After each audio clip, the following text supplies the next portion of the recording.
ಎಲ್ಲರಿಗೂ ನಮಸ್ಕಾರ. ಅಚ್ಚ ಕನ್ನಡತಿ ಚಾನಲ್ಗೆ ಸ್ವಾಗತ. ಎಲ್ಲರೂ ಹೇಗಿದ್ದೀರಾ, ಚೆನ್ನಾಗಿದ್ದೀರಾ ಅಂತ ಅಂದ್ಕೊತಾ ಇದ್ದೀನಿ. ಇವತ್ತು ಬಂದು ನಮ್ಮ ಮನೇಲಿ ಸರಳವಾಗಿ ವಾರಾಯಿ ಪೂಜೆ ಹಾಗೂ ಹೆಲ್ದಿಯಾಗಿರೋವಂಥ ಪಾಲಕ್ ಚಪಾತಿ ಮಾಡೋದು ಹೇಗೆ ಅಂತ ನೋಡೋಣ ಬನ್ನಿ. ಮೊದಲು ನಾನಿಲ್ಲಿ ಒಂದು ಪ್ಯಾನ್ ತೊಗೊಂಡಿದ್ದೀನಿ. ಅದಕ್ಕೆ 2 ಮೆಣಸಿನ್ಕಾಯಿ ಖಾರಕ್ಕೆ ಮತ್ತು ಸ್ವಲ್ಪ ಬೆಳ್ಳುಳ್ಳಿ ಹಾಕ್ಕೊಂಡು ಒಂದು ಹಿಡಿ ಆಗೋಷ್ಟು ಪಾಲಕ್ ಸೊಪ್ಪು ಚೆನ್ನಾಗಿ ತೊಳ್ಕೊಂಡ್ಬಿಟ್ಟು ಚೆನ್ನಾಗಿ ಒಂದು ಕುದಿ ಬರೋವರೆಗೂ ಚೆನ್ನಾಗಿ ಬೇಯಿಸ್ಕೋಬೇಕು. ಒಂದು ಕುದಿ ಬಂದಾದಮೇಲೆ ಸ್ಟವ್ ಆಫ್ ಮಾಡಿಬಿಟ್ಟು ತಣ್ಣಗಾಗಕ್ಕೆ ಬಿಡಬೇಕು. ಮತ್ತು ಇವಾಗ ತಣ್ಣಗಾದಮೇಲೆ ಒಂದು ಮಿಕ್ಸಿ ಜಾರ್ಗೆ ನಾನಿಲ್ಲಿ ಬೇಯಿಸ್ಕೊಟ್ಟಿರೋಂಥ ಪಾಲಕ್ ಸೊಪ್ಪು, ಹಸಿಮೆಣಸಿನ್ಕಾಯಿ ಹಾಗೂ ಬೆಳ್ಳುಳ್ಳಿ ಜೊತೆಗೆ 1/4 ಚಮಚದಷ್ಟು ಜೀರಿಗೆ ಹಾಕ್ಕೊತಾ ಇದ್ದೀನಿ. ಇಷ್ಟನ್ನು ಚೆನ್ನಾಗಿ ನುಣ್ಣಗೆ ಪೇಸ್ಟ್ ಮಾಡಿಕೊಂಡು ರುಬ್ಕೋಬೇಕು.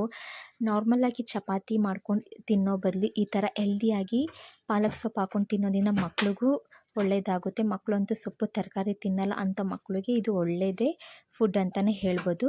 ಇನ್ನು ಚೆನ್ನಾಗಿ ಪೇಸ್ಟ್ ಮಾಡ್ಕೊಂಡಾಯ್ತು. ನಾನಿಲ್ಲಿ ಗೋಧಿ ಹಿಟ್ಟು ತೊಗೊಂಡಿದ್ದೀನಿ. ಅದಕ್ಕೆ ರುಚಿಗೆ ತಕ್ಕಷ್ಟು ಉಪ್ಪು, ಜೊತೆಗೆ ನಾನು ಇವಾಗ ಏನು ರುಬ್ಕೊಂಡಿದ್ದೀನಲ್ವ ಪಾಲಕ್ಕು, ಜೀರಿಗೆ, ಬೆಳ್ಳುಳ್ಳಿ, ಮೆಣಸಿನ್ಕಾಯಿ ಇಷ್ಟನ್ನು ರುಬ್ಕೊಂಡಿರೋಂಥದ್ದು ಚೆನ್ನಾಗಿ ಚಪಾತಿ ಹಿಟ್ಟಿನ ಅದಕ್ಕೆ ಕಲಿಸ್ಕೊಂಡು ಪಕ್ಕಕ್ಕೆ ಇಕ್ಕೋಬೇಕು.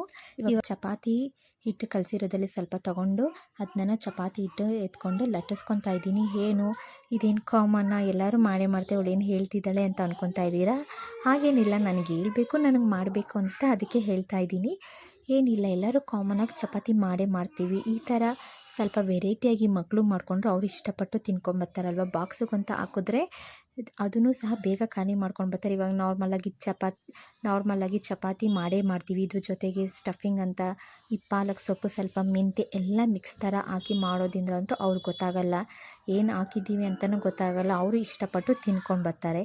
ಇದು ಇನ್ಸ್ಟಾದಲ್ಲಿ ಸ್ವಲ್ಪ ವೈರಲ್ ಆಯಿತು, ಅದಕ್ಕೆ ಟ್ರೈ ಮಾಡೋಣ ಅಂತ ಮೊದಲನೇ ಸಲ ಮಾಡಿದೆ. ತುಂಬಾ ಚೆನ್ನಾಗಿ ಬಂತು.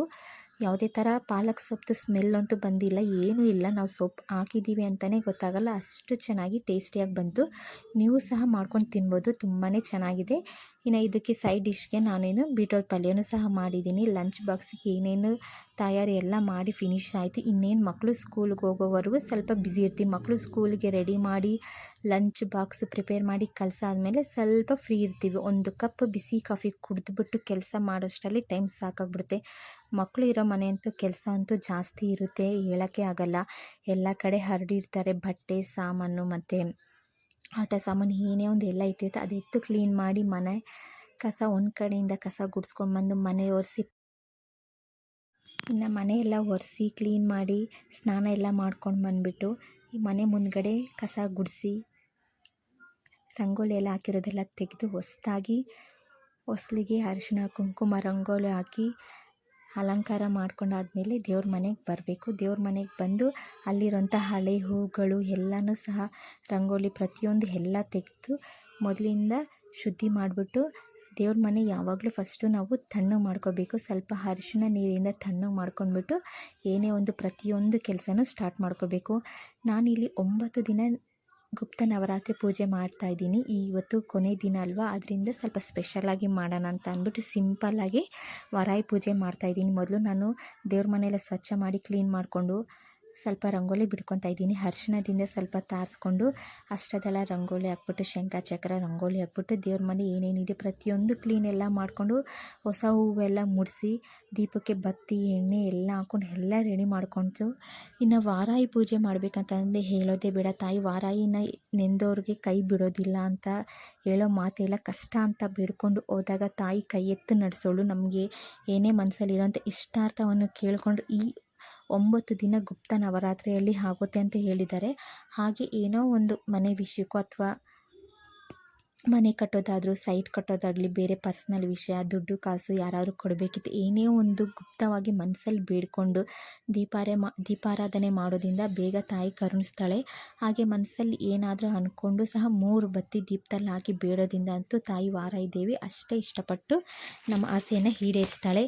ಇನ್ನು ನಾವು ವಿಶೇಷವಾಗಿ ನಾವು ಹೇಳೋ ಮಾತೇ ಇಲ್ಲ. ನಮ್ಗೆ ಯಾರು ಕೇಡ್ ಮಾಡ್ತಾಯಿದ್ರೆ, ತೊಂದರೆ ಕೊಡ್ತಿದ್ರೆ, ವಾಮಾಚಾರ ಮಾಟ ಮಂತ್ರ ಇನ್ನೇನಾದ್ರು ಕೇಳಿ ಬಯಸ್ತಾರೆ, ತಾಯಿ ಹತ್ರ ಓಡ್ಕೊಂಡು ತಾಯಿ ಹತ್ರ ಬೇಡ್ಕೊಂಡು 1-2 ಕಣ್ಣೀರು ಹಾಕ್ಕೊಂಡು ಈ ಥರ ತೊಂದರೆ ಕೊಡ್ತಿದ್ದಾರೆ, ಇವರಿಂದ ನಮಗೆ ತೊಂದರೆ ಆಯಿತು ಅಂತ ಬೇಡ್ಕೊಂಡ್ರು ಸಾಕು, ನಮಗೆ ತಾಯಿ ಒಳ್ಳೇದು ಮಾಡ್ತಾಳೆ. ಇನ್ನು ತಾಯಿ ವಾರಾಯಿ ದೇವಿಗೆ 3 ಬತ್ತಿ ಹಾಕ್ಕೊಂಡು ದೀಪ ಹಚ್ಚೋದ್ರಿಂದ ತುಂಬಾ ಇಷ್ಟ ಆಗುತ್ತೆ.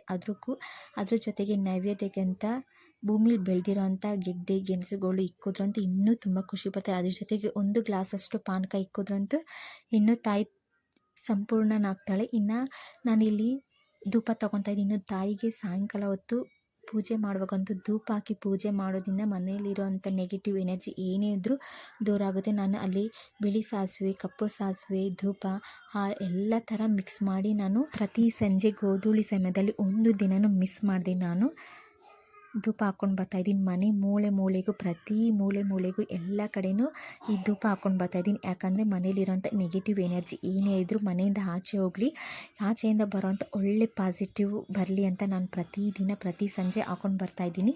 ಇದು ನಮ್ಮ ಮನೇಲಿ ಸಿಂಪಲ್ಲಾಗಿ ಮಾಡಿರೋಂಥ ವಾರಾಹಿ ಪೂಜೆ. ಈ ವಿಡಿಯೋ ನಿಮ್ಗೆ ಇಷ್ಟ ಆದರೆ ಲೈಕ್ ಮಾಡಿ, ಶೇರ್ ಮಾಡಿ, ಸಬ್ಸ್ಕ್ರೈಬ್ ಮಾಡಿ ಅಂತ ಕೇಳ್ಕೊತಾ ಇದ್ದೀನಿ.